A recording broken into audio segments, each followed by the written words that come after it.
The Romans originally started out in roughly 753 BC. They were not known as the Roman Empire though. Rather, they were called the Roman Kingdom or the Roman Monarchy.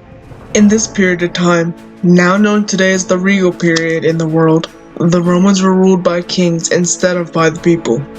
Now let's start from the beginning.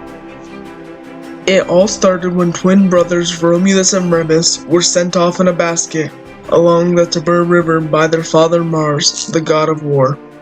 Left to the wind floating along the river, they were found by a woman named Alba Longa, who was at that time a ruler of what is now present-day Italy. They were cared for until they got older, where then they got the idea to leave and make their own kingdom and one day rule her kingdom. Both brothers were power-hungry and they wanted to rule the nations far and wide.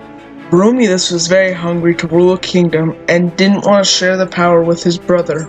So in 753 BC, Romulus assassinated his brother to become the one and the only ruler of his kingdom. Therefore, he named his kingdom Rome.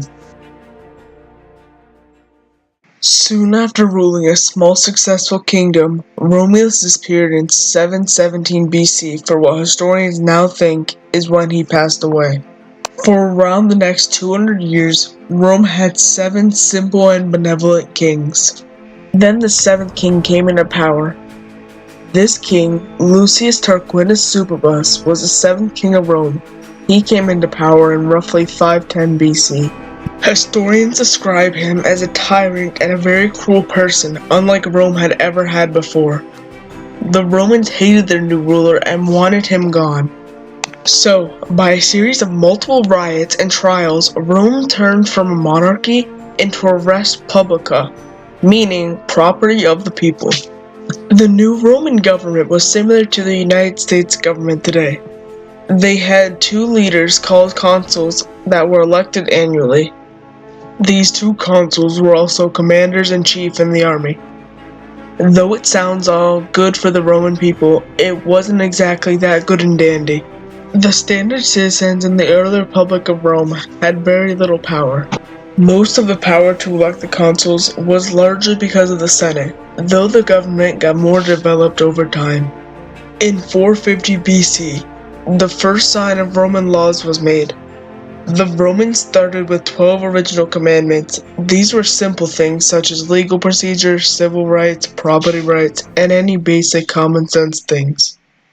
For all these reasons, this made Rome start to grow in power and in population. So this put a target on the Romans' backs. Their first main enemy were the Gauls.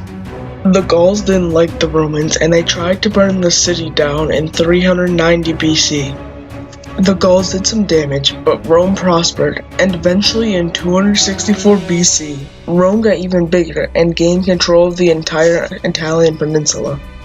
Rome was a large target for anyone in the world now. A small city-state in Africa named Carthage thought they had a shot on taking Rome in war.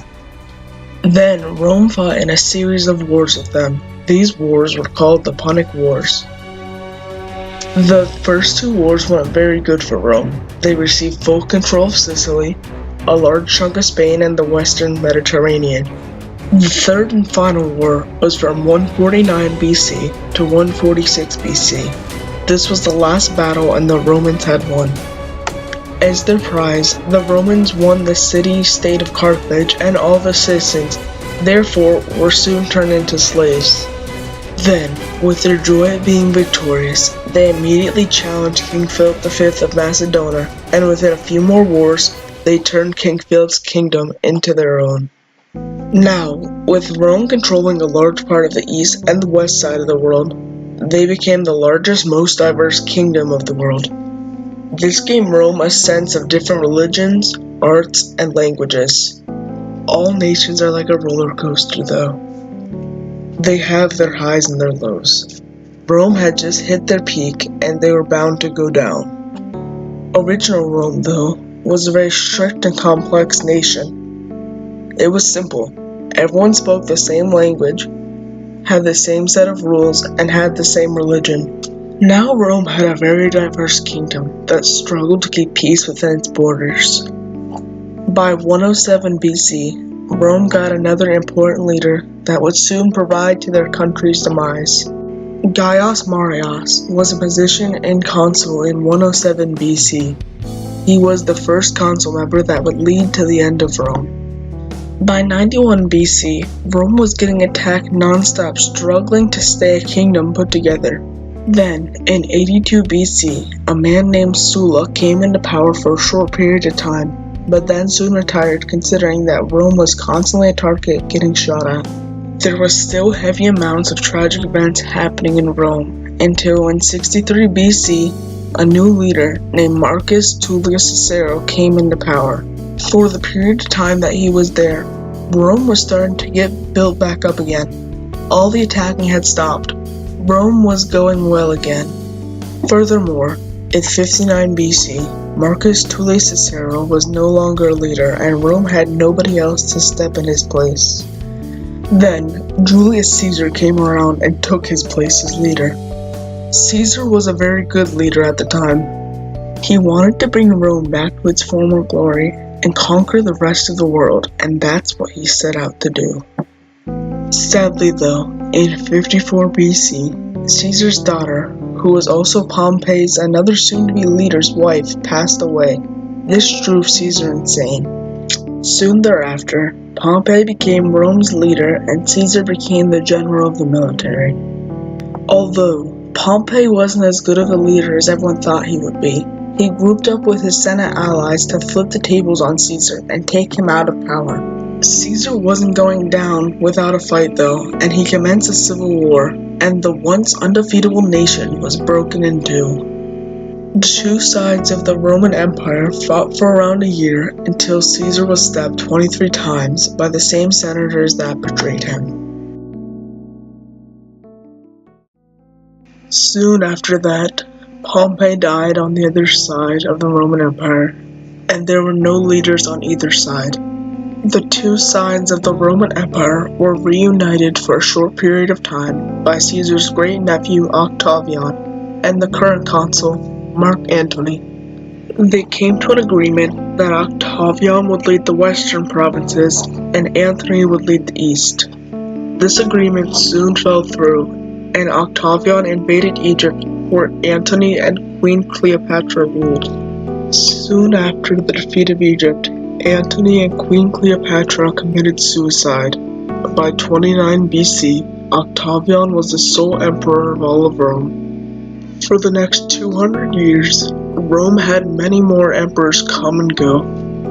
They collected large amounts of tax from the people and took over many other nations. Then, from 138 to 161, Rome had a good emperor who wanted peace and prosperity within the nation. He wanted to return the nation to its former glory. After that, though, the nation was destroyed. There was no turning back. From 161 to 180, the nation was back to terror within the streets, with many bad leaders to come. This cycle continued for the next 250 years. There was always many wars, unruly emperors, and high taxes for the people. Then, Rome eventually collapsed from the weight of its own country, losing Britain in 410, North Africa in 430, and parts of Italy in 450. The Roman Empire finally collapsed in September of 476 when a German prince named Odovacar took control of the Roman army. The story of the Roman Empire shows us that no matter how strong and durable a nation is, it can always tragically collapse.